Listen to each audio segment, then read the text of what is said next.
Hey guys, in this quick tutorial, we'll go over the simple steps to log out of your Google account when you're using Gmail. Whether you're using a shared computer or just want to ensure your account security, it's a straightforward process. Let's get started. First, open your web browser and go to mail.google.com to access Gmail. If you're not already logged in, you'll need to log in with your Google account.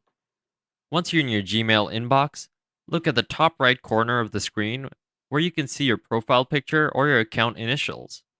Click on it to access your Google account options. From the drop down menu, you'll see an option labeled Sign Out. Click on it. Google will now ask you to confirm that you want to sign out. If you're sure you want to log out, click Sign Out again. Congratulations, you're now successfully logged out of your Google account.